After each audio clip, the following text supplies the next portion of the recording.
Hi friends, welcome to తన్ను cooking videos. ఈరోజు మనము వాంగీబాత్ని తయారు చేసుకుందాం. తయారు చేసుకునే ముందు వాటికి కావాల్సిన పదార్థాలు ఎలా తయారు చేసుకోవాలో తెలుసుకుందాం. ముందుగా ఇప్పుడు ఎలాగో పిల్లలకి స్కూల్ స్టార్ట్ అయిపోయినాయి కాబట్టి మనం బ్రేక్ఫాస్ట్కి ఏం చేయాలని ఆలోచించాల్సిన అవసరం లేదు. సో ఇప్పుడు ముందుగా కావాల్సిన పదార్థాలు చూసేద్దాం. వంకాయలు, పచ్చిమిర్చి, ఎర్రగడ్డ, పోపు దినుసులు, అల్లం వెల్లుల్లి పేస్ట్ 1 టేబుల్ స్పూన్,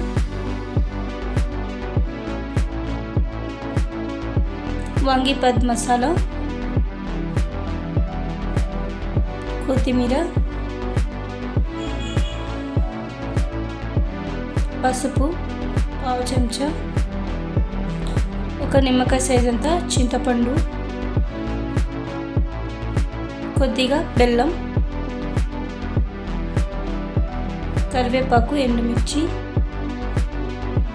ఇప్పుడు తయారు చేసుకునే విధానం చూసేద్దాం.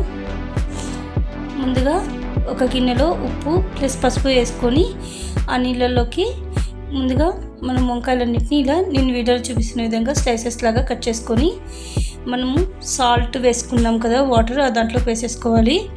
ఇప్పుడు ఆనియన్స్ని కట్ చేసుకుందాం.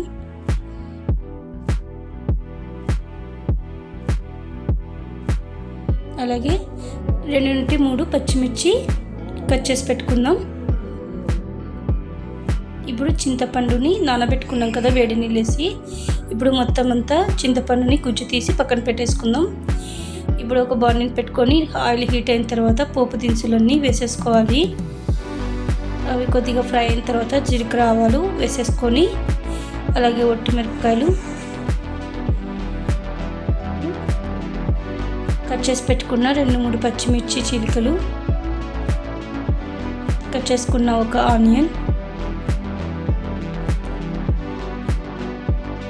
కరివేపాకు కొద్దిగా.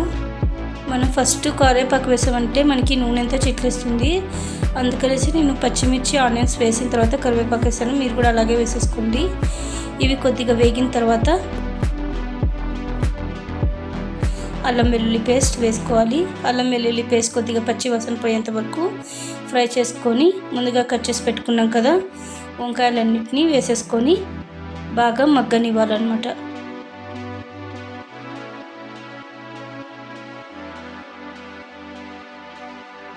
కొద్దిగా 1/2 టీ స్పూన్ పసుపు, రుచికి సరిపడా సాల్ట్, కారం ఆప్షనల్. మీకు కావాలనుకుంటే స్పైసీగా ఉండాలనుకుంటే వేసుకోవచ్చు, లేదంటే మీరు స్కిప్ చేసేయచ్చు. సో నేనైతే కొంచెం స్పైసీగా ఉండాలనేసి ఒక 1/2 టేబుల్ స్పూన్ కారం వేసేసుకున్నాను. మంచిగా కలుపుకుంటూ ఫ్రై చేసుకోవాలి. వంకాయ మొత్తం మనకి మగ్గిపోవాలన్నమాట మెత్తగా.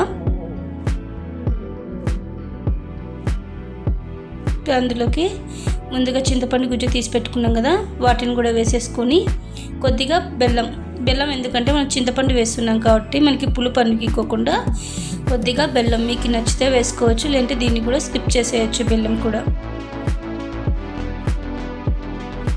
ఇప్పుడు మూత పెట్టేసుకొని ఒక 15 నిమిషాలు బాగా మగ్గనిచ్చుకుందాము. నూనె అంతా పైకి తేలేంత వరకు. అంతలోపు కొత్తిమీరని కట్ చేసుకుందాం.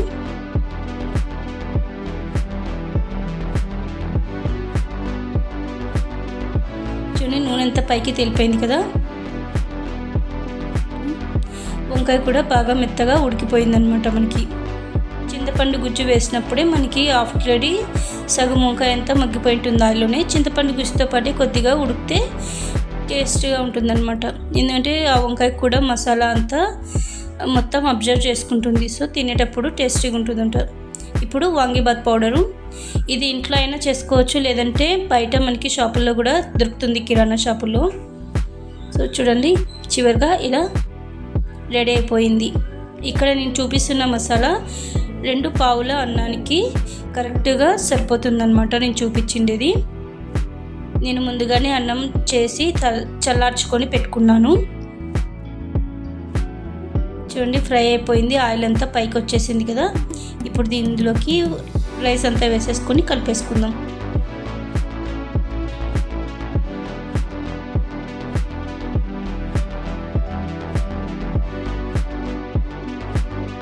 చాలా టేస్టీగా ఉంటుంది. మనం పొద్దున్న లేవగానే పిల్లలకి టిఫిన్ ఏం చేయాలా అని స్కూల్ స్టార్ట్ అయిపోయాయి కదా, మనకి ఇది అనేది త్వరగా అయిపోతుందన్నమాట. చాలా సింపుల్గా ఈజీగా చేసేసుకోవచ్చు. లంచ్ బాక్స్కైనా పెట్టుకోవచ్చు, లేదంటే ఎర్లీ మార్నింగ్ టిఫిన్కి బ్రేక్ఫాస్ట్కి అయినా చేసేసుకోవచ్చు అనమాట. చాలా టేస్టీగా ఉంటుంది. చాలా సింపుల్గా ఇంట్లోనే మనము ఈజీగా చేసుకోవచ్చు. నేను మరి నెక్స్ట్ వీడియోలో వీలుంటే మీకు వాంగీబాత్ మసాలాని ఎలా ప్రిపేర్ చేయాలో కూడా నేను చెప్తాను. చాలా బయట కొనేదానికంటే కూడా ఇంట్లో చేసుకుంటేనే మనకి చాలా హెల్తీగా ఉంటుంది, టేస్టీగా కూడా ఉంటుంది. చూడండి, ఫైనల్గా వంకాయ వాంగీబాత్ రెడీ అయిపోయింది. తినడానికి చాలా టేస్టీగా ఉంది.